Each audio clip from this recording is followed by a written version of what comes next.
Hi hello अस्सलाम वालेकुम। स्वागत है आपका बुक रीडर 999 में।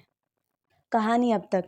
रेखा बेटी, घनश्याम ने उसे परेशान देखकर बोला, शायद तुम्हें ये बात मालूम ना हो कि बाबा एक ज्योतिषी भी थे। किसी का भूत वर्तमान भविष्य उनसे छिपा ना रहा था और ख्वाबों की पहेली का हल बताने में तो माहिर थे। लोग दूर दूर से उनसे अपने सपने का स्वप्न फल मालूम करने आते थे। मुझे मालूम है, रेखा धीरे से बोली।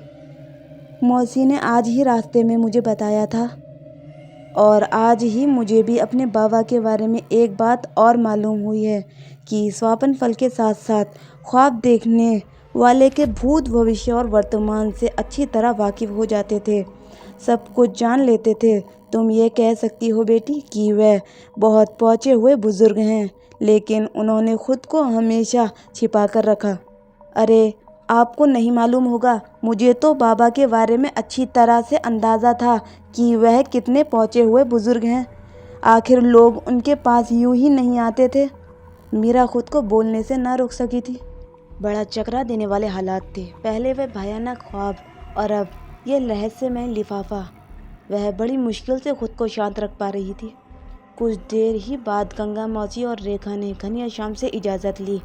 गंगा मीरा के गले लगकर मिली। घनश्याम ने अपने बड़े बेटे को बुलवाकर उनसे कहा कि उन दोनों को अपनी गाड़ी में उनके घर छोड़ाए।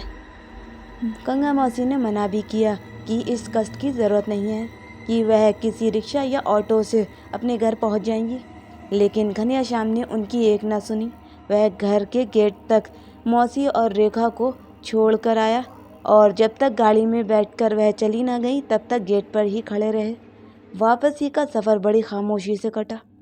गंगा मौसी ने बात करनी भी चाही, लेकिन रेखा ने जवाब में उन्हें खाली खाली निगाहों से देखा तो वह समझ गई कि रेखा अंदर से परेशान है। रेखा वास्तव में ही परेशान थी। उसकी समझ में नहीं आ रहा था कि दादाजी को उसके ख्वाब के बारे में किस तरह पता चल गया था और इस लिफाफे में उसके भयानक सपने का कैसा स्वप्न फल बंद है। रेखा जल्द से जल्द इस स्वप्न फल के बारे में जान लेना चाहती थी। घर पहुंचते ही रेखा ने सीधे अपने कमरे का रुख किया। सीढ़ियां चढ़कर वह अपने बेडरूम में दाखिल हुई। दरवाज़ा बंद किया, हैंडबैग बेड पर उछाल दिया और बाथरूम में जा घुसी। वह नहा धोकर बाहर निकली। ठंडे पानी से राहत सी पहुंची थी।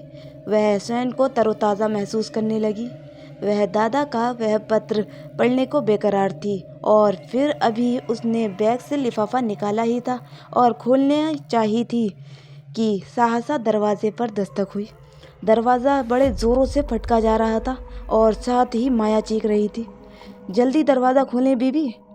रेखा ने लिफाफा फौरन वापस बैग में रखा और बेड छोड़कर दरवाज़ा खोलने की तरफ बढ़ी। माया की हड़बड़ाहट ने उसे बदहवास कर डाला था। उसका दिल बड़े ज़ोरों से धड़कने लगा था। रेखा ने जैसे ही दरवाज़ा खोला तो उसे देखकर वह बरसत ही चीख मारकर पीछे हट गई। माया के साथ एक पिंजरा था और उस पिंजरे में एक उल्लू बंद था। रेखा उस उल्लू को देखकर ही चीख मारकर हटी थी। माया ने वह पिंजरा दहलीज पर रख दिया। वह तसल्ली देते हुए बोली, डरते नहीं बीबी, यह पिंजरे में बंद है। यह पिंजरा कहाँ से आया है? कौन लाया है इस उल्लू को? रेखा सहम कर पिंजरे को बंद उल्लू को देखकर दूर से ही बोली, बीबी अभी एक आदमी आया था, वही दे गया है। माया ने पिंजरे को कुंडी पर हाथ रखते हुए बताया। फिर पूछा, अंदर ले आऊं बीबी? नहीं नहीं, तुम पागल हो गई हो क्या? माया को डांटते हुए रेखा ने कहा, तुम अंदर आ जाओ, उसे वहीं रहने दो। माया पिंजरा वहीं छोड़कर अंदर आ गई। रेखा कांपते टांगों से अपने बेड पर आ बैठी। बेड पर उसका बैग और वह लिफाफा पड़ा था जो दादा ने उसके लिए छोड़ा था और हिदायत दी थी कि उसे सबके सामने ना खोला जाए। रेखा ने फौरन यह लिफाफा उठाकर बैग में डाल दिया और उसकी जिप बंद करते हुए दरवाजे पर रखे पिंजरे को देखने लगी। वह उल्लू अपनी बड़ी बड़ी दर्द आंखों से उसे ही घूर रहा था। माया, तुमने इस पिंजरे को क्यों ले लिया? कौन था वह शख्स? रेखा की परेशानी बढ़ती ही जा रही थी। बीवी, उस आदमी ने ज़्यादा बात नहीं की थी। मैंने जैसे ही गेट खोला वह पिंजरा मेरी तरफ बढ़ा दिया और बोला कि शीना को दे देना। मैंने कहा, कौन शीना? यह इस नाम की कोई नहीं रहती। तो वह बोला कि अपनी रेखा बीबी को दे देना। अच्छा मैं चलता हूँ। और यह कहकर उसने पिंजरा मेरे हाथ में थमा दिया और मेरे कुछ कहने से पहले ही वह चला गया। माया ने बताया। शीना रेखा को चक्कर सा आ गया। उसने खुद को संभाला। कैसा शख्स था वह? तुमने बड़ी गलती की माया, मुझे फौरन बुलाना था। उसने मेरी बात नहीं सुनी। माया मुंह बनाते हुए बोली। और वह बड़ा ही अजीब सा आदमी था बीबी। काले कपड़े पहने हुए था, बड़े काले लंबे बाल थे जो उसके कंधों पर फैले हुए थे। सांवले रंग का था, लंबा चेहरा, कानों में बालियां, एक हाथ में तांबे का मोटा सा कड़ा और उंगली में पत्थर पड़ी हुई एक अंगूठी चांदी की, काली चमकदार आंखें। बस मैं और क्या बताऊं बीबी कि वह कैसा आदमी था। जैसे फिल्मों में होते हैं ना, भूत प्रेत उतारने वाले बाबा, सीख वैसा ही था वह शख्स। रेखा फौरन खिड़की की तरफ गई। इस खिड़की से उसका गेट साफ नजर आता था। खिड़की खोलकर उसने इधर उधर देखा मगर उसे कोई आदमी दिखाई ना दिया। उसने खिड़की बंद की और रेखा की तरफ देखते हुए बोली, तुम्हें विश्वास है कि इस शख्स ने मेरा नाम लिया था? जी बीबी बिल्कुल। पहले तो उसने शीना कहा, फिर जब मैंने इनकार किया तो बोला कि जाकर अपनी रेखा बीबी को दे देना।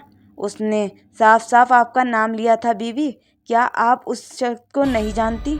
माया ने हैरान होकर पूछा। नहीं माया, जाने कौन था वह शख्स और वह देकर भी क्या गया है। रेखा की निगाहें फिर पिंजरे की तरफ बढ़ गईं। हाँ देखो भला, वह भी कोई देने की चीज़ है? भाई है क्या घर में? रेखा ने अमर के बारे में पूछा। नहीं, वह 1 घंटा पहले ही कहीं गए हैं। और मौसी? वह अपने कमरे में पाठ पढ़ रही हैं। अच्छा तुम इस पिंजरे को लेकर नीचे चलो, मैं आती हूँ।